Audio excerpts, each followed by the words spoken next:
So for this week's What Wednesday question, we got a question from one of our subscribers. It says, I think just like you guys, but my significant other does not. I'm stuck in the middle. I want peace, simplicity, tranquility, be close to nature. She wants a car, a house, a 9-to-5 job, security, financial stability. This is a 7-year relationship, by the way. Any advice? What?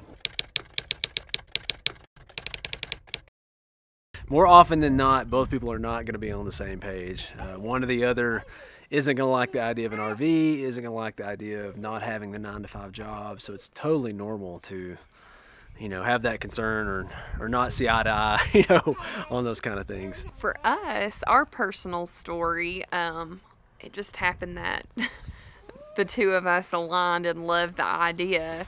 I think what got us both on board was we had this common interests. We both love to travel. We both are a little bit spontaneous, and the biggest reason was we both wanted to spend more time with our daughter. So for us, having that common ground and a common goal at the end, that's kind of what got us both on the same page with with wanting to do this. If that common ground is tough with RVing just isn't for everybody. If your significant other doesn't like to travel, doesn't like small spaces, doesn't like things going wrong or not as planned, doesn't really care about seeing different areas, and just wants to stay home, you've got a tough one on your hands.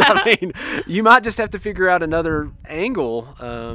I do believe the message of having less junk, more journey does apply with definitely more things to RVing, though. That's the good news. And I think that's what's most important, is getting some of that stuff out of your lives and just creating experiences one way or the other.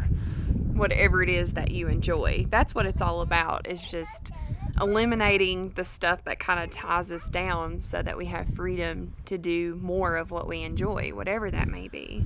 Just even downgrading your house might free you up to have more time to do things just in your area, or spend more time with your kids, or spend time together as a couple. We've talked about just renting a house for a month in different spots in the country, and then just going from spot to spot to spot, so that it's not like being an RV, but you still get to create experiences by doing that. Or maybe it's overseas traveling, and getting to see the world is something that excites them and gets them on board to start a new adventure. Do they like to wake up at a beach? Do they want to wake up and see the Eiffel Tower? Do they, most people got something they love or they've dreamed about doing, and it's just looking for that common ground between the two people of something they love. Sometimes that's easy, sometimes that takes some work. Maybe it ends up being exactly what you wanted, but chances are it's not going to be exactly what you want. You've got to kind of meet in the middle on some stuff.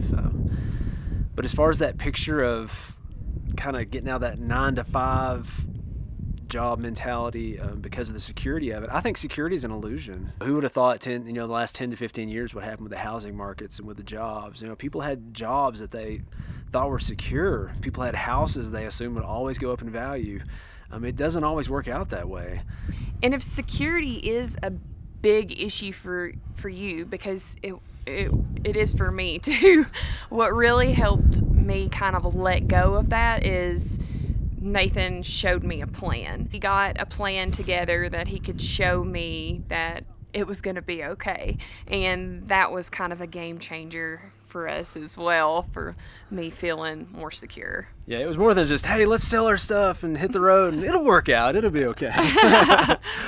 And something too, baby steps. And I know we talked about living in an RV, we just weren't sure, and we looked at some RVs and we're like, hey, we can do this, it's not bad. If you look at some RV tours, they're pretty nice.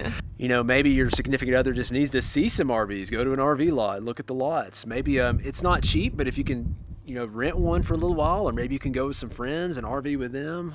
Just take some baby steps. That's one of the biggest ways to overcome fear, is with facts. My dad, he passed away at 52, and he didn't get to retire. He didn't get to travel.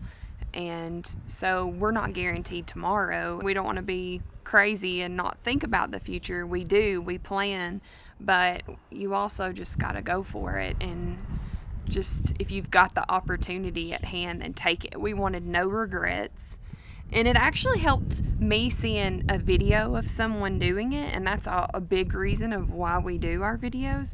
And I've had other people comment and say that was a big motivator for them, was if they see a video of what it's all about, because I don't think people quite understand sometimes. It sounds crazy when you just say it or you see it on paper or something. Exactly.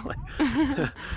So maybe just, you know, give them a visual aid of what that really means, having freedom and being able to see the country or the world or whatever it is that excites you. We just knew that we didn't know what the future held, but we knew in this moment right now that we could do something about it, and so we wanted to take advantage of that.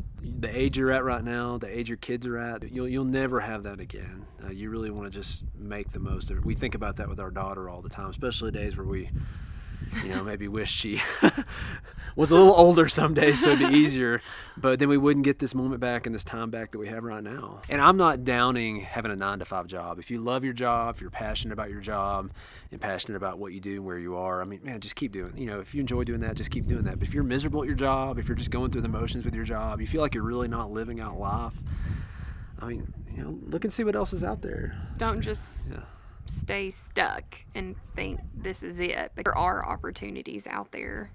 You just have to find them and take them. So this is our motivation. So you just got to find what it is that motivates you or your significant other into, you know, doing what you love and taking that leap of faith. If you have any more questions or comments, let us know.